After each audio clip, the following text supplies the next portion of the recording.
breaking news. Good evening, I'm Jesse Inman. We're following some breaking news here at 5 o'clock following two different developing scenes in Springfield. First, let's get right out to our Francis Lynn, who is live on Cherry Street. Francis, what can you tell us?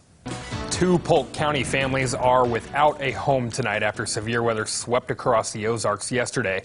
Good evening and thanks for joining us. I'm Jesse Inman. Tonight, you'll see a story of how quick thinking saved the life of a man and his son. Our David Chazanov was in fair play last night and has a follow-up this evening from a family whose home, you can see here, was reduced to rubble. Now, David, obviously the home a total loss, but how did they survive this storm? Catching people in the act. An online group in the Ozarks is working to capture potential predators on camera. Good evening, I'm Jesse Inman. Crystal Blair has the night off. Last night we introduced you to 417 predator hunters, and we explained how members set up fake dating profiles and confront people who show up to meet someone who they believe is underage.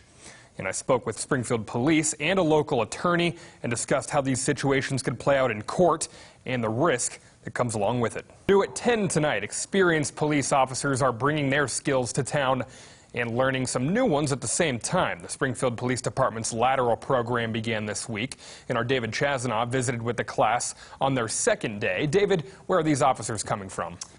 Good to know what officers are doing behind the scenes to help protect and serve, David. Thank you.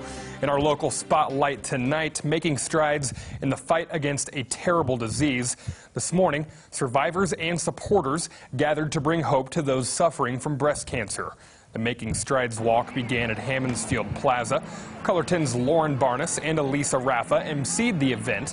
We spoke to Kristen Coomer, and she's been cancer-free for a little over a year now. She shared what it means to see so many people show up to raise money for cancer research. Switching gears to political coverage now. Missouri Governor Mike Parson will likely announce his formal run for governor this weekend. He'll be at the Bolivar High School tomorrow. Although Parson is in office right now because he took over for former Governor Eric Greitens last year, Parson has to campaign to keep his job. Right now, there are two major candidates running against Parson.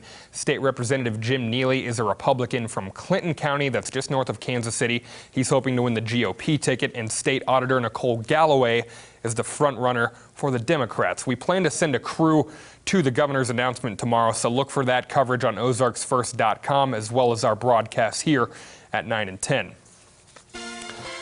Okay, Beth, let's talk weather. It feels like summer out there. What are we really in for the next few weeks? Me Too Springfield is hoping to help church leaders and Christians in the area sympathize with survivors of sexual assault. KOLR10's Madison Heaver talked with Me Too Springfield and some church representatives who attended that workshop. More local news now. If you were driving in Republic today, you might have been stuck in traffic because of this crash.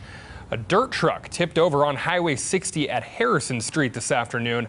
Now, it happened when a Chevy HHR hit a Honda Pilot, and the crash knocked the Honda into the dirt truck. 3 people who were in the Honda are seriously hurt, and 2 others involved in the crash suffered minor injuries. Today was all about sharing the love for a particular kind of car. KOLR10 chief photographer Eric Voss takes us to the Junebug Jamboree and shows us what makes it so special. Well, next time I'm in the market for a car, I'm going for one of those vans. They look really awesome. Turning to our forecast, Beth. This story scores a 10. Ding. Yep, that's right. We usually think of the Discovery Center as a place where kids can learn. But tonight, the center encouraged adults to leave the kids at home for a night at the museum. One big feature was a robot battle. That's right. And it was refereed by KOLR10's own Elisa Raffa. This is the 4th night of the museum event. It opens up the Discovery Center to adults for a fun night of food, drinks, games, and of course, plenty of science. We spoke with the executive director of the Discovery Center, that's Rob Blevins. He says, many people may not think about science often, but it's all around us. Well, folks, we're going to shine a bright local spotlight tonight. The Kansas City Chiefs are just 2 wins away from their first Super Bowl appearance in 50 years. Now, lots of people will have their eyes glued to the TV for that game, but a man right here in the Ozarks is one who helps bring radio listeners all the sounds of the game. And when the Chiefs clinched their first round bye a couple weeks ago, I got the chance to have a first-hand look at what former Ozark Fire Chief Darren White gets to do.